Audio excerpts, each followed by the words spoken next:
Hello, I'm mh620808, and this is the video explanation for homework 4, question number 2.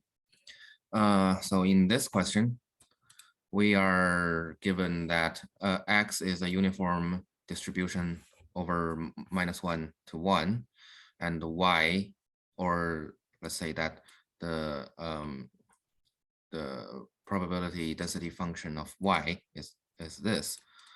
And we want to find out the gx so that this holds true. For that, the y equation holds true. So it's the way to solve this problem. First, I draw the distribution of x. We have that, or the density function of x, and the distribution function of x is this. Looks like that, and it's just from -1 to +1. Beyond +1 is just 1. Beyond -1 is 0. And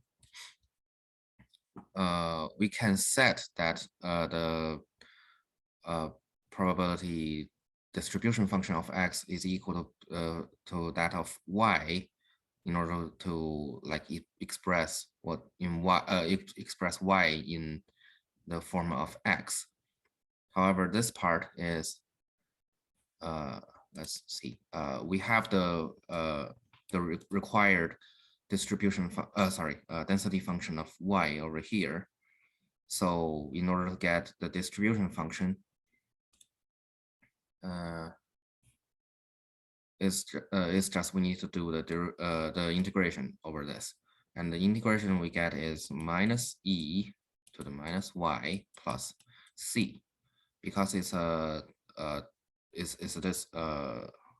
distribution at y equal to 1.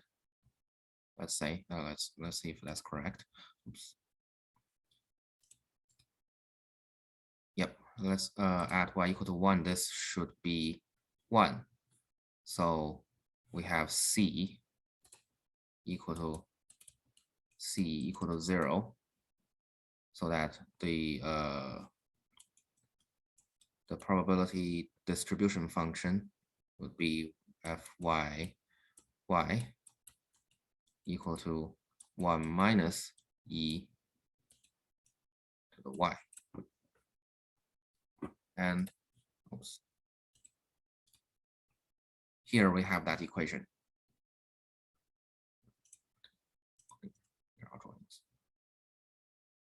Here we have that equation.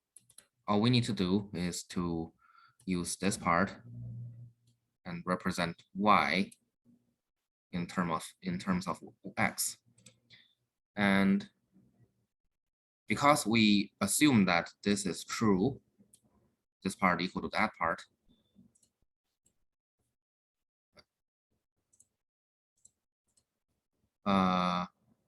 this is true. Y is equal to g of x, and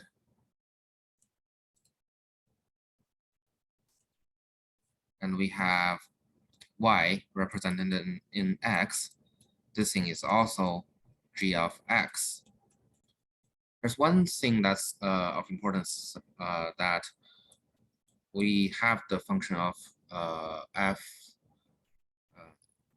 x, oh sorry, fy, y is equal to f x x over g prime x. Here we have the absolute value of g prime x. So this can hold true.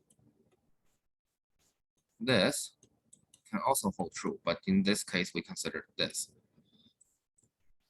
And as it written here, we have the function of gx as negative ln